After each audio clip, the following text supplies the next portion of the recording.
ए मूर्खराज कह दिया रानी ने राजा से, अपने पति से। तो राजा को इतनी गिलानी हो गई कि मेरी पत्नी ने अपनी सहेलियों के बीच में मुझसे मूर्ख कह दिया। अब इतनी हिम्मत नहीं कि तुमने मुझे मूर्ख क्यों कहा। तो राजा ने विचार किया कि मूर्ख कौन होता है। तो राजा ने एक विद्वत संगोष्ठी रखी, विद्वत लोगों का मिलन सम्मेलन रखा आपने उसमें, और सबको निमंत्रण दिया, बड़े बड़े विद्वान थे। तो देर अपने द्वार पर बैठ गए और जो भी विद्वान आवे सबसे क्या कहे, आइए मूर्खराज आइए, आइए मूर्खराज आइए। बड़े बड़े विद्वान तो राजा बहुत भी ज्ञानी थे। अब बड़े बड़े विद्वान राजा के इस बर्ताव को सहन कर गए। अरे इसमें राजा की कोई न कोई चाल होगी। राजा है भैया, हमको कहें या क्रोधित होकर के चले जाना, दंड दे देगा। तो सह गए और अंदर चले गए। लेकिन जब कालिदास आए तो कालिदास से भी कहा, आइए महाराज मूर्खराज आइए। तो कालिदास तो काली के ही भक्त हैं। तो कालिदास ने कह दिया, महाराज आपने मुझे मूर्ख क्यों कहा।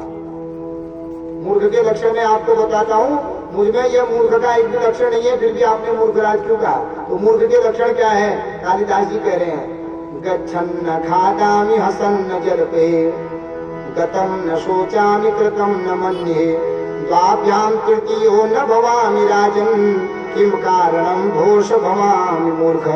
हे राजन, हे भोज राजा, तुमने मुझे मूर्ख की पदवी दे दी। मूर्ख के ये 6 गुण है। क्या है कि गच्छन्न खादामि, मैं चलते हुए कभी खाता नहीं हूँ। जो चलते रहता है खाते रहता है वो क्या है, वो बकरी होती है, गाय होती है, कुत्ते होते हैं खाते हुए। मनुष्य कभी चलते फिरते खावे नहीं। जो ऐसा करता है उसको समझना है मूर्ख है। तो गच्छन्न खादामि हसन्न जल्पे, और खाते समय में कभी हंसता नहीं हूँ, मौन होकर के खाता हूँ, बैठ करके खाता हूँ, हाथ पांव धो करके खाता हूँ।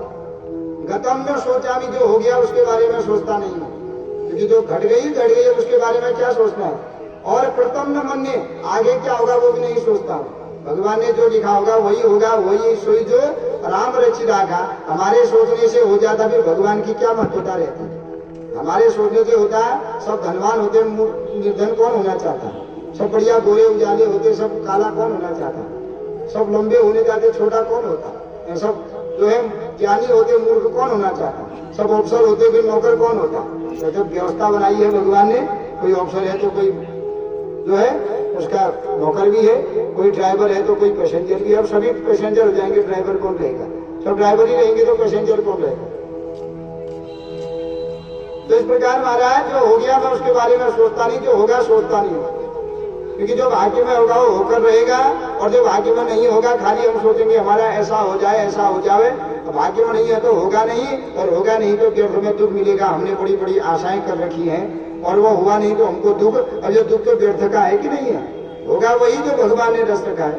और तो 4 बता दिए, 5वां बताया द्वाभ्याम तृतीयो न भवामि राजन। यहाँ पर 2 लोग बात करते हैं, महाराज मैं वहां पर तीसरा टांग नहीं अड़ाता हूँ, तो तुमने मुझे मूर्ख क्यों कहा। तब राजा को याद आ गई कि मेरी पत्नी अपनी सहेली के साथ बाहर रख कर रखी थी, 2 थे तो बीच में मैंने टोक दिया, उसने पूछ दिया, इसलिए मेरी पत्नी ने मुझे मूर्ख कहा। तो इस प्रकार ये भी कहता है हिरण्यकश्यपु कि मूर्खों की जैसे क्यों रो रहे हो, उसकी उम्र उतनी थी, अपना काम करके चला गया, अब तुमको उत्पन्न कर गया है, उसका कार्य संभालो। एक ही आदमी जो अगर पद पर बैठे रहेगा तो आगे कैसे बढ़ेंगे। वृक्ष में पुराने पत्ते गिरते रहेंगे तभी तो नए पत्ते आएंगे, पुराना ही नहीं गिरेगा तो नया पत्ता कैसा आएगा। घर में बूढ़े ही रहेंगे तो बच्चे कहाँ से होंगे। जब बूढ़े जाते रहे, बच्चों की शादी करते रहे, नाती पोते होते रहेंगे। और 4 कमरे हैं, 4 कमरे बड़े हैं, माता पिता से, आमा बुबू से, और बच्चों की शादी करोगे बहू को कहाँ रखोगे। आमा बुबू गए तो वो जगह दे दी, माता पिता ने संभाल ली, और अपनी जगह बच्चों को दे दी, है कि नहीं है। जब आमा बुबू गए तभी तो नाती पोते होंगे।